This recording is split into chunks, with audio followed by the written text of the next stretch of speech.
ঘরে বসে বসে টাকা ইনকাম কত ইজি, তাই না? এই তো দেখেন আমাদের কাছে এমনি এমনি এত এত কেকের অর্ডার চলে আসে, এরপরে হচ্ছে সেটা এমনি এমনি জাদুর মাধ্যমে বানিয়ে তারপর ডেলিভারি দিয়ে থাকি, আর এরপরে এত এত টাকা পাই দিন শেষে। আর এই যে কেকগুলো বানাতে যেই ইনগ্রিডিয়েন্টস লাগে সেগুলোও কিন্তু আমরা ফ্রিতে ফ্রিতে পেয়ে যাই, তাই না? আসলে এই ধারণাগুলো হচ্ছে কিছু মানুষের আছে আমাদের সমাজে। তারা চিন্তা করে যে ঘরে বসে ইনকাম করতেছে মানে কতটা ইজি, সারাদিন এসির নিচে থেকে কাজ করে, অনেক বেশি ইজি। আসলে ভাই, এতটা যদি ইজি হইতো তাহলে সবাই এই বিজনেসটা করতো বা সবাই হচ্ছে এই কাজগুলো করতো। টাকা ইনকাম করা না আসলে এতটাও ইজি না। আপনি দিন শেষে টাকা ইনকাম করবেন বসে বসে, সেটা কখনো পসিবল না। এই যে সাপোজ আমাকে যদি ধরেন, আমি হচ্ছে ঠিক আছে ঘরে থেকে কাজ করি, কিন্তু ঘরে বসে বসে থাকি আর হচ্ছে আমার কেকগুলো এত দামে সেল হয়, এরকম কিন্তু কিছুই না।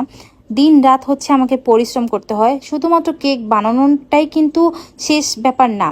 একটা বিজনেসের জন্য অনেক কিছু করতে হয়, মার্কেটিং প্লাস হচ্ছে এই যে আমি ভিডিওগুলো বানাচ্ছি, এতে হচ্ছে আমার কেক বানাতে ডাবল টাইম খরচ হয়। এরপরে সেটাকে এডিট করি, ভয়েস ওভার দেই, আবারও হচ্ছে আপলোড করি। তো এত বেশি টাইম দিচ্ছি কেন? যাতে হচ্ছে আমার সেলটা হয়, আপনারা যাতে ভিডিওটা দেখেন, আপনাদের যাতে ভালো লাগে, আমার যাতে পেজটার মার্কেটিং হয়, সেজন্যই কিন্তু আমি ভিডিওটা করি। না হলে ভাই আমার ভিডিও করার কোনো ইচ্ছা নাই, এত শখ নাই আমি যে শখে শখে ভিডিও করব। আমার এটা জরুরি দরকার, এর জন্যই হচ্ছে আমি ভিডিও করি। আর আমি যদি আমার পেজে মানে 1 মাস অফ রাখি না, তাহলে কিন্তু আমার অর্ডারগুলো সব ভ্যানিশ হয়ে যাবে। কাস্টমারদের সাথে প্রতিনিয়ত কথা বলতে হয়, 10 জন নক দেয়, 10 জনের সাথে বিভিন্নভাবে কথা বলতে হয়।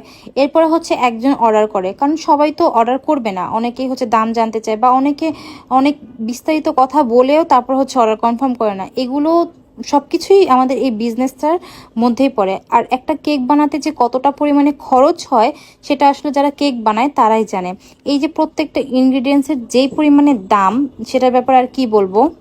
একটা কেক আমি 1,000 টাকা বিক্রি করলে 1,000 টাকায় আমার লাভ থাকে না, সেটার মধ্যে অনেক বেশি হচ্ছে খরচ থাকে।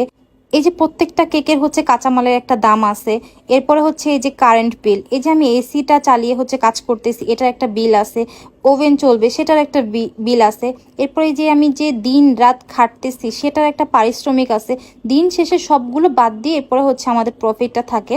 তো আপনারা যে ভাবেন যে খুব সহজ বিজনেস, ঘরে বসে বসে অনেক টাকা ইনকাম করে ফেলতেছে, হাই হাই মানে খুব ভালো একটা অপরচুনিটি পাইছে, এরকম কিছুই না।